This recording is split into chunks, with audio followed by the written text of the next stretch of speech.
गोंदपुर गांव में आलोक अपनी पत्नी पूजा और 10 साल के बेटे अमर के साथ एक छोटे से मिट्टी के बने टूटे फूटे घर में रहता था। आलोक बहुत ही गरीब था। वो सारा दिन जंगल में जाकर लकड़ियां काटता था और उन्हें गांव में बेचकर अपना और अपने परिवार का गुजारा करता था। इन दिनों कड़ी गर्मी पड़ रही थी। गर्मी के कारण गोंदपुर गांव के हर निवासी का बुरा हाल हुए जा रहा था। एक दिन गर्मी के कारण आलोक के घर की एक दीवार कमजोर होने की वजह से टूटकर गिर जाती है।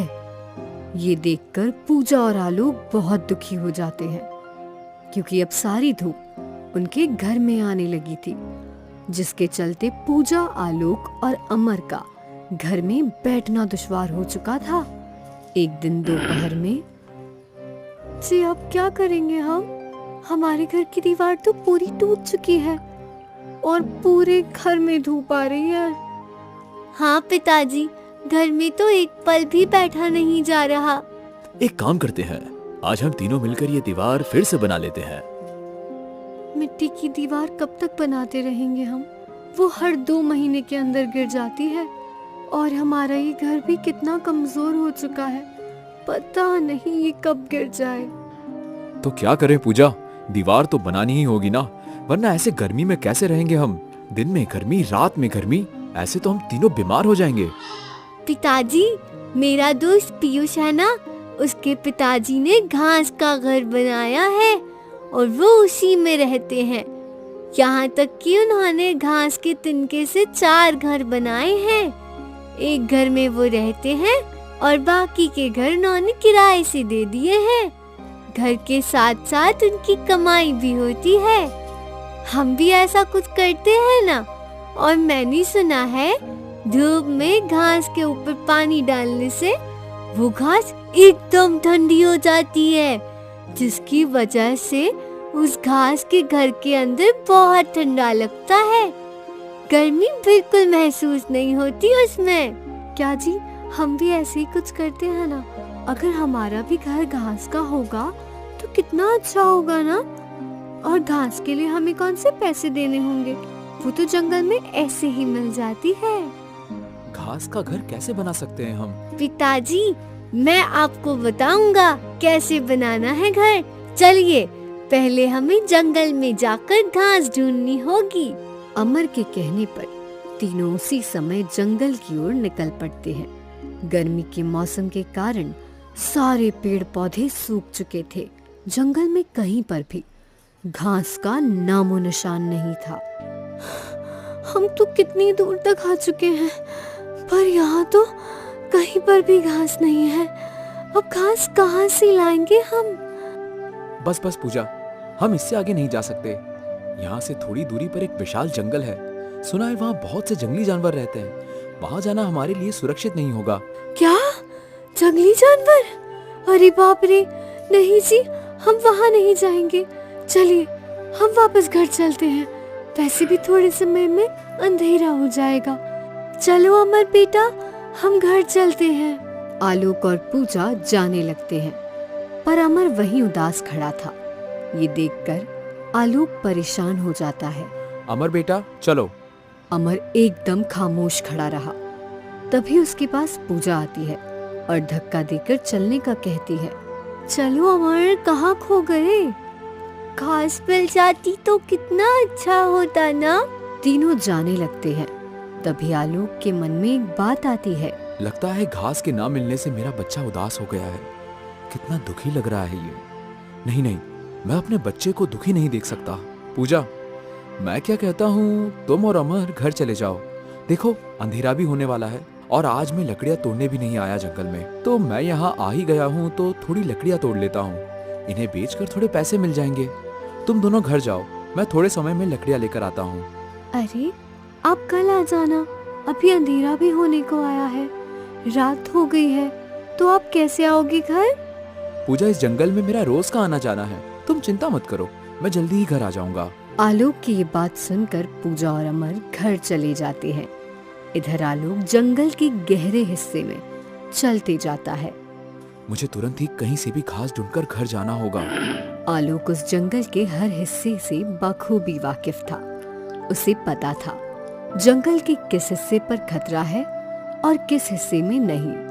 फिर भी बेटे की खुशी की खातिर आलोक जंगल के सबसे खतरनाक इलाके में घुस जाता है, जहाँ कई सारे जंगली जानवर थे।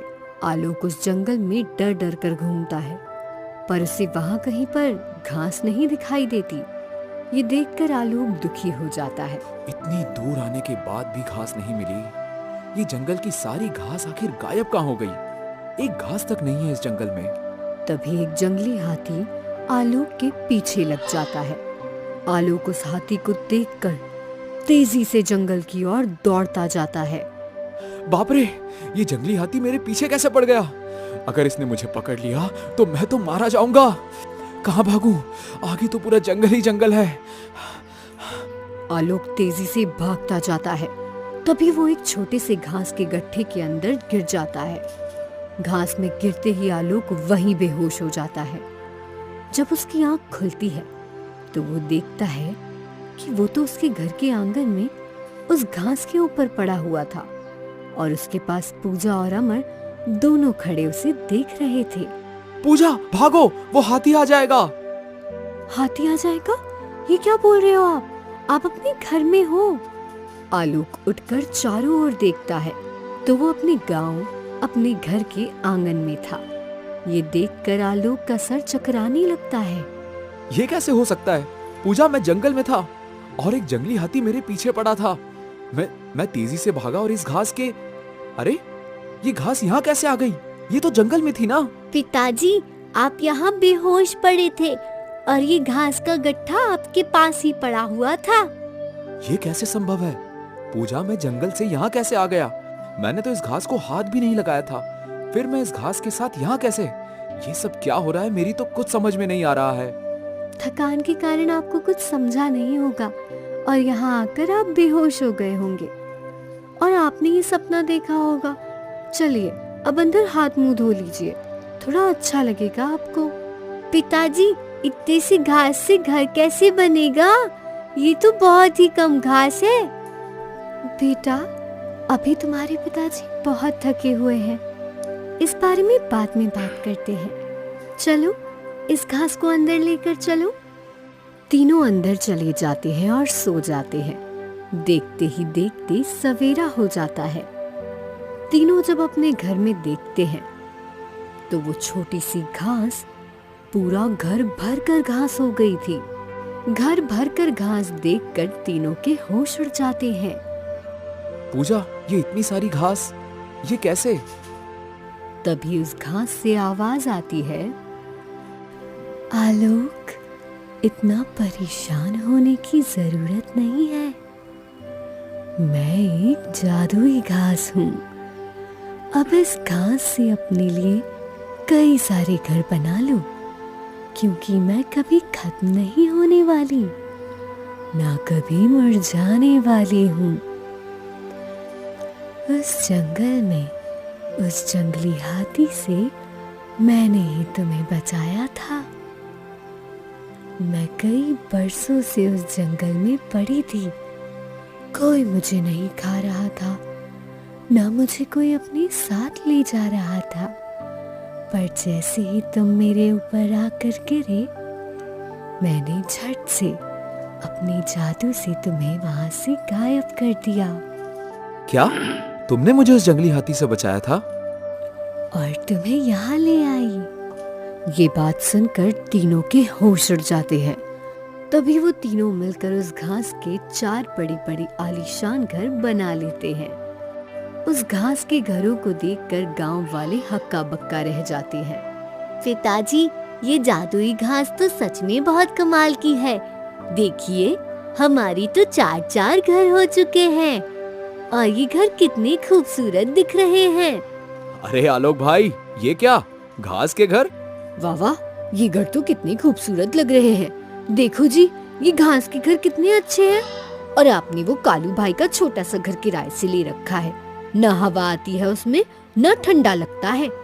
ऐसे लगता है जैसे किसी गुफा में आकर बैठ गए हों। अरे, इन्हें कहते हैं घर।